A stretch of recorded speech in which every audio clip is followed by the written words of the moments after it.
The Dodgers season is coming to an end, and there are some serious issues that the Dodgers are going to have to fix if they're going to want to contend for a World Series championship. Hey, this is Mike Nelson of Dodgers Digest. Make sure to subscribe to the channel. I want to thank the almost 13% of you that have already subscribed, the ones that are watching these videos, but 86% of you have not hit that subscribe button yet. Make sure you subscribe so you don't miss out on any Dodger content. Me and Brad J are bringing you everyday Dodger news. You don't want to miss out. Let's get right into it.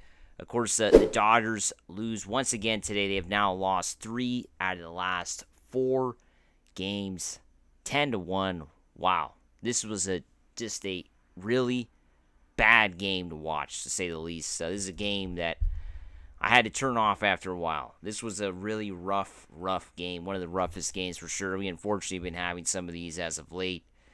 Really tough games to watch. Kind of reminds me of that game we had, was it Sunday in Arizona a couple weeks back on Labor Day weekend? Just a disastrous game to watch. And yeah, this was one of those again. And once again, the Dodgers were plagued by bad starting pitching, which we have talked about here on the show before.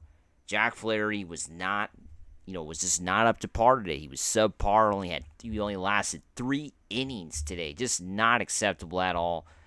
Gave up 5 hits, 4 earned runs, 4 walks. I mean, the guy had probably his worst start as a Dodger today in a very crucial moment in the season.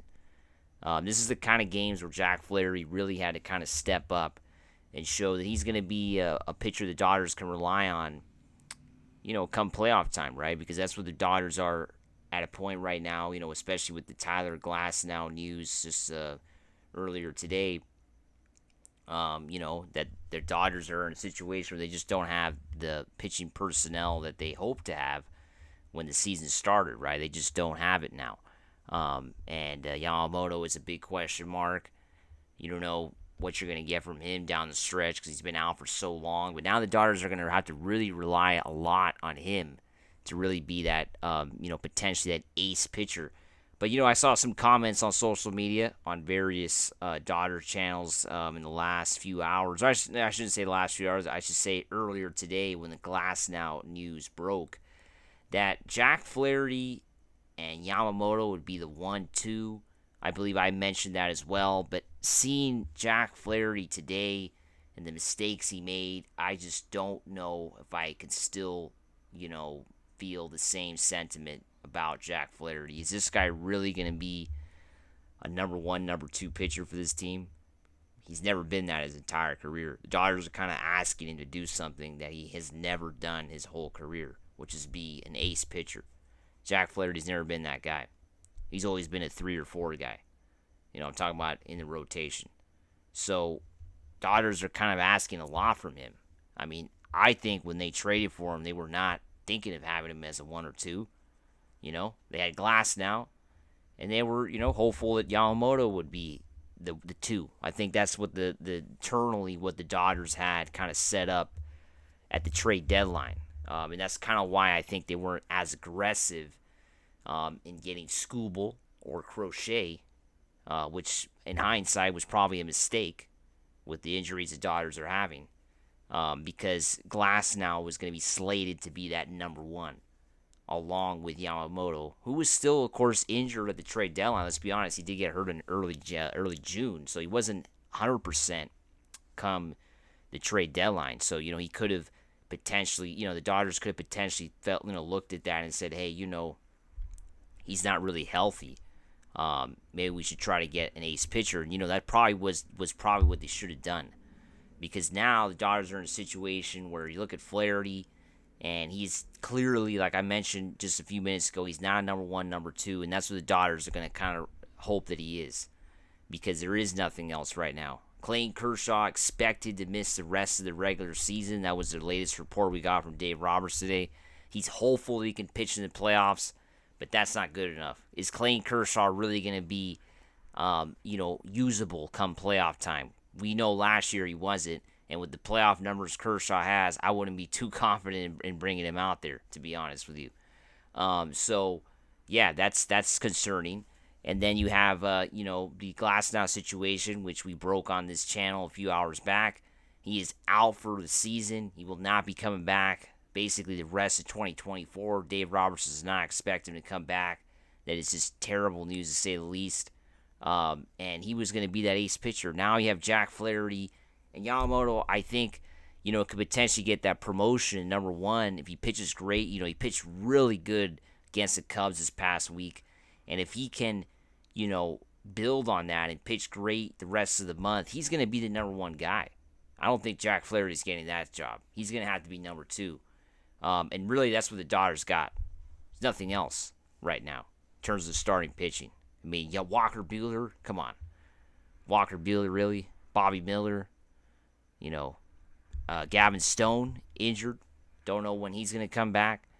So, yeah, it's pretty rough right now in terms of starting pitching. And now it's starting to affect the team because something else is going on with the Dodgers. And I'm using the same slide I used last night. Dodgers offense sputters again. Oh, that's the bullpen. We're going to get into that in a bit. But the Dodgers offense really was not good tonight. Once again, just a rough day. Only scored one run. Just doesn't get it done. And I think also the team is, under a massive amount of stress right now. That's kind of why I wanted to go next to my next point here with the bullpen.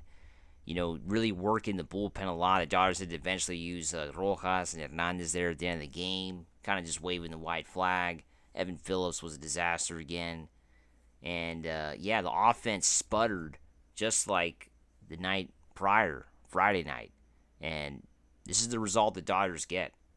As you can see, the Dodgers have a hard time winning low-scoring games because they give up so many runs. Now, 10 runs, granted, that's too much, right? Even if you're a high-scoring team, that is too much. But, look at Wednesday. Dodgers gave up 8 runs and scored 10 themselves. That could have easily been a loss. We could have potentially been looking at 5 straight losses for the Dodgers right now if the Dodgers don't win that crazy game Wednesday night. It just shows you what a big win that was. Because now the Dodgers have lost 4 out of the last 5 and are opening the door to the Padres, who have now, have won their first 2 games against the hated Giants. And, of course, the D-backs, luckily they lost their first 2 games against the Brewers. But, the Padres are unfortunately surging right now. And the Padres have the tiebreaker over the Dodgers, which makes this even more concerning, to say the least. And, this brings me to my last point here. Big game tomorrow. Well, I should say in a few hours. It is kind of late out here in the West Coast. But, not a few hours because this is a Sunday night game, by the way. If you're looking for the game in the morning, maybe you're thinking, I got to get up early. It's Sunday morning. It's the East Coast game. You don't. It's a late game tomorrow, which is always good because who wants to get up early on Sunday mornings? I know I don't. But anyway, this is a late game. It's going to be a 7 p.m. Eastern, 7:10 Eastern, first pitch to be exact, 4:10 Pacific on ESPN. And, it's Walker Buehler. Oh, boy. It's Charlie Morton. Of course, brings a wealth of experience. But Walker Buehler, boy, 1-5 record, 5.95 ERA.